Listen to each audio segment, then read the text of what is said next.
Coming up on this edition of the Game Plan with Ron Rivera, the 2-0 Commanders are coming back to FedEx Field this afternoon to take on the Buffalo Bills. We go into the film room to break down how Washington's defense can make life hard on Josh Allen, Stephon Diggs, and company. And Coach Rivera takes us into his office to review some of the Buffalo game tape. It's all part of the game plan, and it starts right now. The Game Plan with Ron Rivera is presented by your local Honda dealer. Feel the power of Honda's most electrifying vehicles yet, like the CR-V Hybrid and the Accord Hybrid. Find adventure in a rugged SUV like the Pilot Trail Sport, or experience performance in a fun-to-drive Civic. Find your perfect Honda. See your local Honda dealer today. And by the Maryland Lottery Fast Play Games. Play fast, win fast today. Please play responsibly. Coach, it's game day, and you guys are 2-0. That's got to be pretty exciting. I know a lot of fans got up early to watch this, really excited about the team. How are you feeling about this fast start? I'm very excited about our guys. I really am. I mean, we're in a great situation. A lot of things have changed for us as an organization. A lot of things have changed for us as a football team, and we're starting to see the fruits of our labor. I mean, there's a lot of good things happening. We just got to continue to keep working and build up on this momentum and be successful. Absolutely. And so, fast start. Obviously, today against the Buffalo Bills. Kind of, I hate to say measuring stick team, but a team that's traditionally been very, very good, right? Kind of what are some potential challenges this team brings? Well, first of all, you're absolutely right. This is one of the measuring sticks. Okay. These guys have been one of the elite in the AFC. And so this is a team that we've got to see where we measure up to. But the challenge is obviously going to start first and foremost with their quarterback. Everything around them offensively begins with him. And then you take Diggs into consideration as probably one of the premier receivers in this league. Yeah. They've got a solid running game, got a couple of very active tight ends, and a solid line. So, again, for us defensively, we've got to be able to contain the quarterback, slow him down, obviously, keep our eyes on him when we rush. And then we've also got to handle their receivers. Good group, solid group led by Diggs. Yeah, absolutely. The offense was outstanding. But I thought it's interesting you say Josh Allen. I thought you'd say Sean McDermott would be the bigger challenge because you know him so well. What does that familiarity bring in this situation? Well, for the most part, what it does for us is I just have an understanding of what we can anticipate, what we can think that Sean may do. But I always just tell Sean, anytime you came up against somebody that you were familiar with, he knows that you know that he knows that you know. So because of that, I know what you know. Yeah. But it was real interesting, just kind of preparing for these guys. And offensively, I think EB has a good plan. I like the balance that he talks about wanting to do. So this should be a very good challenge. It's a very good defense, one of the top 10 defenses, for like the last 5 years. And again, Sean is a defensive-minded guy. He had Leslie Frazier there for a number of years, helping him put that together.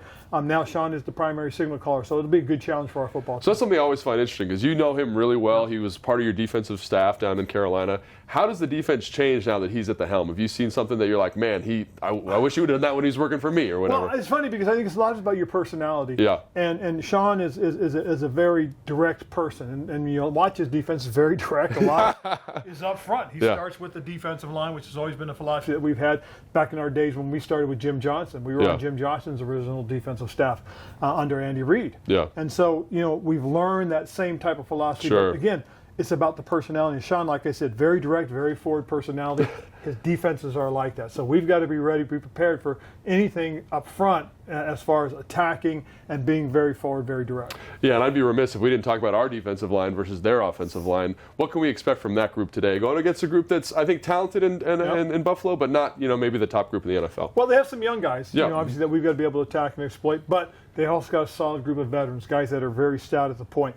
But defensively, our guys, they've got to be able to get pressure up front. Yeah. Don't allow Josh to step through any of those open creases because, again, once he gets loose, once he gets out there, he first tries to extend the play to throw the ball downfield. And if not, because he's a very capable runner, he'll tuck and go. Yeah, absolutely. Well, really excited to watch that defensive front and get after those boys today. Can't wait to watch the game, Coach. Here's a look at the numbers the Commanders' defense put up against the Broncos. They had 7 sacks after 2 games. That has us tied with the Dallas Cowboys. Love to see that. 14 quarterback hits. Josh Allen better be shaking in his boots. These Buffalo Bills have no idea what's coming. Time to head over to the film room presented by the Maryland Lottery Fast Play Games. Play fast, win fast today. Please play responsibly. All right, Coach, let's take a look at these plays. These are some plays from last week's game, and I thought, man, they're just too good not to talk about. Let's talk about our guy, Emmanuel Forbes. Obviously, his first interception, probably should have had some more already because he's been so dynamic with the football, but I love his technique here, Coach. This looks like quarters coverage to me, or like a catch two maybe. Love how he stays square to the quarterback, and he's not reading the receiver, and he's just kind of reading the quarterback's eyes. Well, the first thing that he does best is from the very beginning, he puts himself in a very nice position, right, to see the quarterback and feel the receiver. He's got him pinned up against the sideline. Okay, and with his great speed, he has the opportunity to run with this guy. So secondly, like you said, he's got great vision. Yeah. Okay, the quarterback's anticipating an out, but the receiver does not run the route, but Emmanuel runs it for him. Yeah, absolutely. And again, like this is one of those things where if he's matching the receiver too closely, he's not going to have an opportunity for this football, right? Yes. He's playing the technique correctly. He knows where he's got his help, and he's able to make this play. And then, Coach, that ball's moving around a lot in there. Well, this is one of my, I'll call it a little bit of a pet peeve. Pet peeve, huh? Yes, you wear those sleeves, and what happens is the ball tends to slide on it. You got to grip it in there, and so I'm going to have to talk about them. Let him know. Just let him know, man. I am going to let him know. It's his first one, so it's all right. So the other one, man, oh gosh, I love this rush. I love it. First off, it's great to have this guy back in the fold, man. I thought he had an outstanding game. Yes, he did. And I love how they're all rushing together. You're going to get a nice power rush inside. I love how John here, I love how he's feeling Chase and kind of immediately bounces back out. I don't even know if this is a stunt. You call it a natural. It looks like it's too planned to be a natural, but I love this reaction because when Russell Wilson escapes, he's contained. There's nowhere for him to go. Yes. Then Montez gets the sack. And that's the beauty of this. And this really was a called stunt. It was an ET. Yep. And the biggest thing, and you called it out perfectly, is John getting to contain is what makes this work. Yeah. Because, again, if he doesn't get to contain, Russell keeps going outside and makes it a long chase for Montez. Yes. And, again, because he's there, what's he do? He sets his feet, tries to come back, and we got all three guys converging at one spot. And love that. Love seeing guys work together. I will say, like, when you got all these guys, I see a little bit of frustration that I didn't get the sack here, right? Everyone's working. Everyone's racing the party. That's the problem when you got a whole bunch of good defensive players, Coach. Yes, it is. It is. But, that's the one thing is, this may have been their day, but John will have a day where he'll get 2 or 3, and everybody will look at him going, dang, how come he got 3? I want 3. How did you get all those 3? And so, obviously, like, one of the things, love the coaching there. Love the coaching with Forbes. Love the coaching with John, like the way they work that rush. And then this screen coach might be the best play that I've seen just in terms of people doing their job consistently, right? You get Terry down here. They're getting a man look. He's going to run off, get that guy out of here. The linebacker matches the back right here. And then Sadiq does a great job of getting out in the timing. Don't get past the line of scrimmage there, right, Coach? He's right here. Don't get past the line of scrimmage. Yes. And then fit that up. And that's about as good as it gets because, again, he's responsible for the man coverage. So he's going to go out and he's going to try and displace the cover man. The next thing that happens is the rest of the offensive line comes to the party and they pick guys off in the right fashion. Again, nice scrape block right here. Again, nice and clean. Why? Because if he turns and hits him with his helmet and everything like that, we got a flag because you can't turn and block backwards. I love that. So this is very good. Good job by Nick. Okay, now he's off to the races. Things that we try to do now is, and you used to hear it during training camp, fine work. That's what EB's telling these guys. Block. Find somebody to block downfield. Yes. And look at our guys. They're turning. They're trying to pick guys off. And that's where the big explosives pop. Yeah. If we don't get a leg tackle right here, this might have been taken to the house. Absolutely. And you just love how guys are working. You mentioned the Nick Gates, the scrape block is what you called it. Love that because it's so easy. It's so easy not to do this, right? Correct. It's so easy like, oh, he's not going to make the play. But that extra little bit of effort, that extra little bit of bump, gets it started, gets him into space. And then, like you said, guys are working downfield. And, again, this just gets you fired up because it's good, sound, well-coached football. And, again, I'm gushing about it. It's awesome. Oh, I feel the same way. I'm gushing about it as well because just the opportunity for these guys to make plays. Yes. Because they're capable. We've got a good group of young men that are learning, growing, and developing, especially in a new offensive system. Yeah. So as we begin to play more and more, we'll get better and better. Yeah, and this is one that maybe a lot of people aren't talking about, but I love this play. I love this kind of stuff from the offensive line. I think this group is playing better than the sum of their parts. They've done a really nice job in certain situations, and I love it because they're fighters, man. Yes. Let's just take a look at our guy right here, Sam. Sam has had a great first 2 games of the year. Love this. They're passing off the ET stunt like we saw with the defense, and sometimes you just got to strain, right? Yes. Just got to strain. Well, a little bit happens here, too, is he gets caught up and he turns his shoulders a little too much. Here he should have just snapped them off, and then he could have come back. But, like you said, he strains and watch what he does. He gives the quarterback a chance. Yes, and again, like this is a pretty good pocket, and again, guys just willing to fight. This is less than ideal for Leno here. They got a stunt over here, but we're fighting, we're competing, we're working our tails off to give the quarterback an opportunity. Sadiq getting back in there, getting some chin music. Love the way this group, love the composition of this group. Just kind of a bunch of tough guys, and I like tough guys on my offensive line. And that's exactly what we need to do. Go out and find some young guys, bring them in, and put them into what we're doing, and that's what we've got. Yeah, hopefully we see more of this today against the Bills. If you guys love this show, you guys are going to love Command Center. Fred, Santana, and myself, we break down the action every single week. It's on Thursdays on the Commanders YouTube page. Don't go anywhere. When we get back, we're going to go to Coach's office. He's got the comfy chairs out. He's got the cowboy collar. We're watching film. Josh Allen, how does this team account for everything that Buffalo brings? That's next on The Game Plan with Ron Rivera, presented by your local Honda dealer.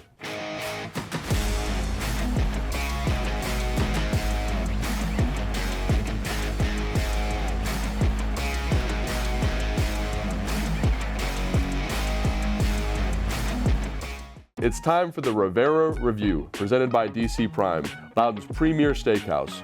For dinner reservations or private dining, call 703-840-2099. All right, Coach, Buffalo Bills this week, and they always present a unique challenge because of their quarterback. He's a dynamic kind of franchise guy. What are your thoughts on him? Exactly that. He is dynamic. He is a franchise player for them. He's a guy that everything starts and stops with him. Yeah, absolutely. And so we pulled this play. I pulled this play here from the Oakland game. They're bringing this. They're playing man coverage. You see that with the motion down here at the bottom, and they're bringing a pressure. And I kind of feel like he likes to deal a little bit. He's just kind of like this reactive guy and does really well in situations like this. He does. And the big thing is right off the bat, he sees the pressure coming. Yeah. So now he's going to go and check his automatics right off the bat. He's going to look at Diggs. He recognizes that Diggs is being covered man for man. So he's going to start trying to extend the play using his legs. He knows he's got pressure, and he's going to try and create an opportunity for his guys to get open. Yeah, because I think you look at this, they're trying to run this arches concept down here at the bottom with the back, and the back gets blanketed. Divine Diablo does a great job here. The tackle loses right now, so you think, man, Oakland's going to win this down. But again, extending the play and then gets to the backside read here on this quick slant. Right, and what's crazy about this more than anything else, when you lose your middle hole player as a defender, the first thing you got to always try to do is protect the inside. Okay. Why? Because that's the easiest throw in football. Absolutely. Make it a hard throw. The ball's on the far hash, but what happens is the nickel gets out of position because Josh can extend the play. Okay, gets a little bit of a spray release. He releases to his outside, widens him, creates the opportunity to get back inside. So now Josh knows that if I'm in trouble, I'm looking for the inside route, and that's exactly what he does. Coach, I've learned a lot in these sessions, but the one thing that comes up consistently is if you're a defender, keep your leverage. You bring that up every single time, and it's like if they lose a route, it's because they have bad leverage, right? Absolutely, and the biggest thing they all have to understand is if you don't have underneath hell immediately, the last thing you want to do is let the guy get inside now. So what really you'd like to see the defender do is make him bubble over the top to where your help is, and that is you've got a post safety. Now, you're near the red zone, so that post safety can only really help you if you make that guy go up and over. Absolutely, and again, because this pressure should be good. The defensive end wins, the linebacker's coming free, so he just needs to make him hold it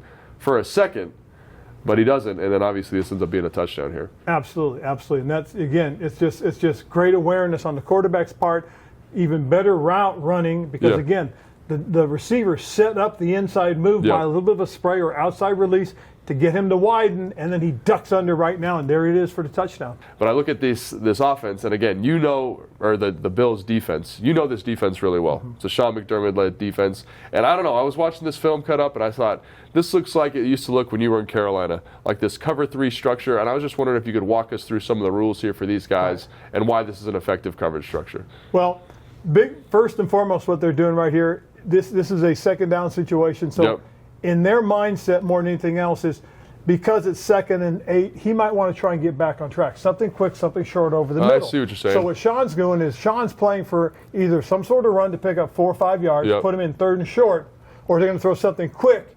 And because now what we're going to do is we're going to play landmark drops. Basically what we're going to do is the 2 interior droppers are going to work to the hashes. Okay. And the 2 outside droppers, the DBs who are faster, are going to buzz and try and get out underneath the number 1 receivers, the widest receivers to both sides, and try and force the ball to be thrown quickly underneath, and they're driving to it. So what happens, though, as it unfolds, okay, look at the 2 landmark guys get to where they need to be. Look at the buzz guys are trying to get their width. Okay. Now, the other thing, too, is eyes are on the quarterback. Eyes are on the quarterback. You're talking about the interior, the buzz droppers, right? Yeah. Right. Everybody's eyes are on the quarterback. Now, Milano does a really nice job. More than anything else is what happens is he gets set and his feet are set. Yeah. The best thing that help a dropper is my feet are set, and now I can react to what the quarterback does. Yeah. What happens, too, is the quarterback is not necessarily aware of the backside hash, okay, which he should have been, which would have told him, hey, I'm just going to go ahead and throw the curl right in front of me, pick up my 4 yards, and next thing you know, I'm in 3rd and short. But what he does is he tries to force a pass into the middle, okay, and again, as you watch it, you'll see, again, the 2 linebackers are responsible for the hashes.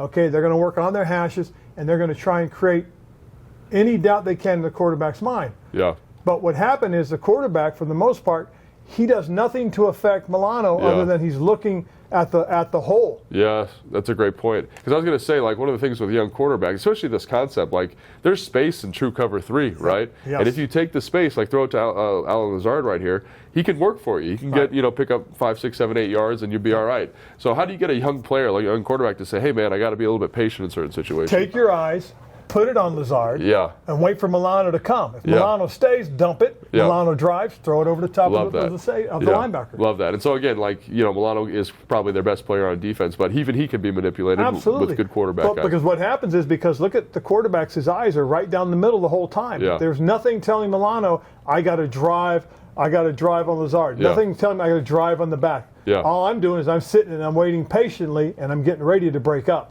Absolutely. I love this clip, Coach. Love the insight on the cover 3. That was great to hear. Always appreciate the insight. Thanks, Coach. No, you're welcome, Logan.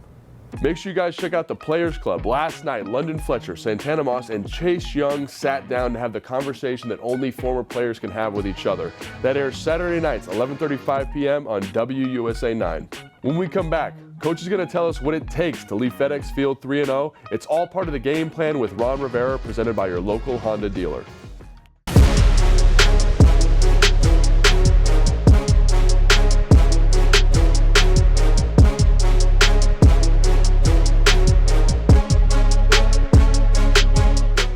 Welcome back. It's time for some healthy competition presented by Ortho Virginia, official orthopedic and sports medicine partner of the Washington Commanders. Here's a look at the competition today for the Commanders. The Bills, the Commanders look so close. But for me, when I think about it, it's as a home game, man. The fans got to be coming out. The difference is going to be you guys. Here's what Coach Rivera had to say about the Bills this week. In the past, you've talked about measuring stick games. Mm-hmm. How does Buffalo coming in for a big one in Week 3 feel to you? Pretty big. It's to me. It really is, and they're one of the elite teams at the AFC. I know they're 1-1, but that records don't mean anything in this situation. This is one of the elite teams coming in, and we've got to gear up. We've got to practice, prepare, get ourselves ready to go, and give us a great opportunity to see where we stand. And then, how impressive you've been with the growth of the screen game for the offense? Very impressed, very much so. What I've really been impressed with has been what's been going on the last couple of weeks in terms of the growth of our football team, and then individually, the offensive unit and then the players within that unit. The coaches have done a terrific job on in all phases, but when you watch the offense, the jump they made from last week to this past weekend was really good to see. A lot of it has to do with the coaching, the way these guys have worked with our players, the way they've pushed them throughout training camp right now into the regular season. It's been really cool to watch, just because these are things that we're more than capable of doing. We just got to continue to get better at it, and it starts obviously with the quarterback position. With what Tavita's doing in terms of working with him in the quarterback drills, to how he's responding to what Eric is demanding from him. I think those quarterbacks have really grown, and because of it, I think it's really helped the offensive growth. Make sure you guys check out Command Center Game Day Live. It's like being at the game. If you guys can't come to the stadium, make sure you check it out. It's on an hour before kickoff, 3:15 Sunday. Brian Mitchell and Santana Moss will be giving their thoughts and insight on the game. After the game, live is Command Center post game. It's me and B. Mitch breaking down what we hope to be a win, man. If it's there, the fans will be bumping. They were after week 1. If you can't be there at the stadium, check out the Commanders YouTube, Facebook, and X for the stream. It's time for your ticket to a dub, presented by SeatGeek, the official primary ticketing partner of the Washington Commanders. All right, Coach, now let's talk about the key to getting a dub today. Let's start with the offense. In your opinion, what's the biggest factor in getting a win today? Well, I think, first of all, be balanced. Okay. Again, we can't allow them to force us to do something we don't want to do all the time. Yeah. In other words, if we keep our balance, able to run the ball, able to throw the ball, that keeps them off balance. That's one of the keys right there. Secondly, what we've got to be able to protect the football. Okay. It's a very opportunistic defense. Yep. Again, one of the things that we preached when we were in Carolina together was takeaways, and I know Sean brought that with him when he went to Buffalo. So, again, just protect the football. And then when you get a chance to make a play, be a playmaker. That's always it, right? Jimmy's and Joe's over X's and O's, right? Yes. So if you can get that done, that's awesome. Now, defensive side of the ball, Way different challenge, Yes. way different in terms of complexity because of Josh Allen. What's the key on that side of the ball? Well, first of all, you got to contain the quarterback. Yeah. You know, when he runs, you've got to be able to get him down and get him down quickly. When he throws the ball, you got to get after him, make him uncomfortable. Don't allow him to extend the plays. Then what we've got to be able to do is make them one-dimensional. Be good against the run. Be good against the run. They've got a good running attack. They're one of the top ones in the league already. So we've got to keep everything bottled up, contained on the inside, and I'll put them in a position where they become one-dimensional, and then take the football away. It's interesting because you don't really think of Buffalo as running the football, but they got Cooks, they got Yes, they do. Murray, who's done a great Yes. job. They've been very, very physical. And then, obviously, when we get to special teams, we've got to contain their return game. Yes. We've got a very good return game. We've got to be able to contain that, keep them backed up. Don't allow them to get out into the middle of the field because that's when they're very dangerous as far as their offense is concerned. Yeah, absolutely. You mentioned that because in the Las Vegas game, for example, they had advantageous field position to start a couple of those drives, and it put the defense for Las Vegas in a tough position to be successful. It does because, again, once you get to that midfield, now some things open up as far as the offense is concerned. Yes. You can take shots. You can create the space as far as routes are concerned because they know where they're going and they have a chance to score quickly. Yeah, absolutely. And one position group that needs to step up today and make some plays for you. Well, that's a good question. I'd like to see the secondary continue to step up the way they have. They've done a great job. And be even better. I mean, they've shown that they can be better, so I'm excited to see them play. Coach, always a pleasure talking to you, man. Good luck today. Can't wait to watch the game. And make sure you guys tune in next week for more of this.